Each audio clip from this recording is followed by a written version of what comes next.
The next part of the get up progression is the floor press. The floor press can be a great standalone exercise, especially for folks who don't necessarily have the mobility to perform an overhead press. The floor press is actually one of the fundamental exercises in Pavel Tsatsouline's really first popular book that came stateside, which is Power to the People. Power to the People is about the barbell floor press and the barbell deadlift, but it can be just as effective with kettlebell for each of those two skills. And that's often how I use it in either group practice or in semi-private training here at Salem Kettlebell. The floor press is the first phase of the get up once you are already on your back and set up. So the floor press is simply the act of getting the bell to arm's length. In a lot of the exercises that we perform, we talk about the hollow body position or the plank position. The floor press is one of the exceptions to that plank position. When we get ourselves onto our backs and get everything tight and set up before we press the bell, we're actually going to create quite a bit of an arch in the lumbar spine. This is also something that happens in the barbell floor press and something that happens in the barbell bench press. The reason we can get away with that hyperextension in the lumbar spine and that sort of aggressive extension in the thoracic spine in the floor press and bench press is because the floor or the bench is supporting us. We can rely on those to help us with the exercise. We don't need to rely too much on our own abdominal muscles. We can instead focus on creating that arch to keep the shoulder blades in their safe position, which in the case of a floor press or a bench press is really packed down and back and sort of pinned onto that floor. If we've already done a pretty decent job of packing our shoulders while we're side lying before we roll, we might not have to do too much active arching before we perform our floor press, but we'll kind of play it by ear. And remember, in the get up, you can always change things. So as you're going through the phases of the get up, if you lose your shoulder packing, simply stop where you're at, don't go back down, just stop where you're at and recommit to packing that shoulder. Stop where you're at, make sure your foot's in the right position. Stop where you're at, make sure you're gonna get that big belly breath before you create the next movement. You can always take the time in the get up. It's the ultimate grind because what we're really doing is moving underneath a kettlebell. We're moving around underneath a kettlebell that's at fixed arm's length after we do the floor press. So we can get all the chances in the world that we need to fix things as we go along.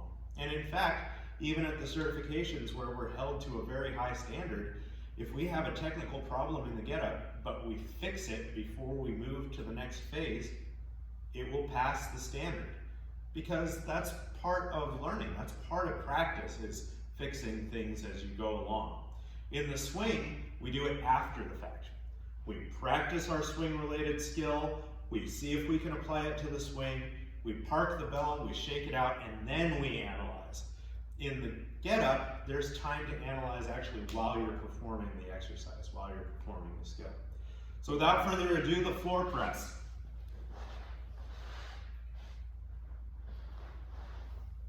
I'm gonna get set up just as I did before. I'm stacked, my shoulders are packed, I've got my grip crushed, cover. I'm gonna take a big belly breath in and roll as one.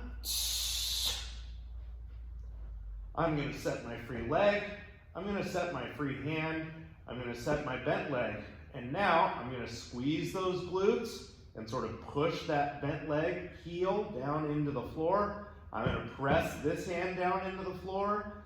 And if I haven't already, I'm going to really squeeze those shoulder blades back and together. And this is going to create that arch in the low back.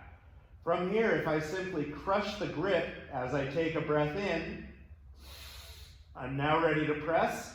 I squeeze a little bit harder with what's called the trigger. And I press to arm's length.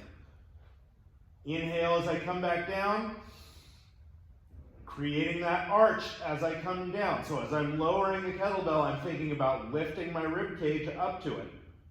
Big breath in.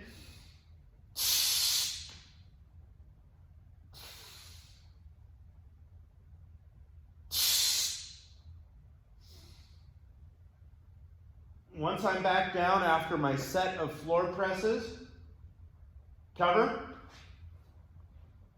roll, unstack, drag, restack, hack, big belly breath, roll, set, set, get tight, create that arch if I need to, even a little bit more, big belly breath, trigger. Inhale as I come back down and lift the belly up towards the bell.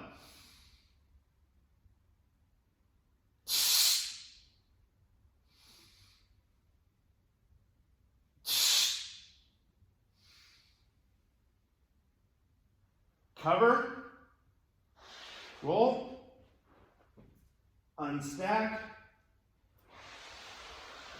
drag around, and I'm back to the start. So once again, the purpose of that big arch is to get the shoulder blades really pinned into the floor, because that's where our safe shoulder position is for that floor press. If I try to do that floor press while I'm shrugged up, it's not gonna feel good. We're putting ourselves into a place of shoulder impingement when we let this happen. We squeeze it down, we open that chest, and now our shoulder joint is free to move. In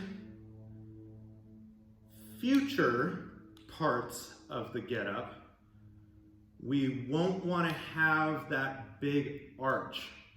So once we get the bell pressed to arm's length in the subsequent stages of the get up, we're not going to have that extreme arch. And there's actually one place in the get up when we're on our way back down where we'll create quite a crunchy midsection, but we'll still keep those shoulders down and back as we do so. So that's the floor press. It's really the only phase where we have that big arch going. For the rest of the get up, we'll have a neutral spine or even a little bit of a hollow body position going on. All right.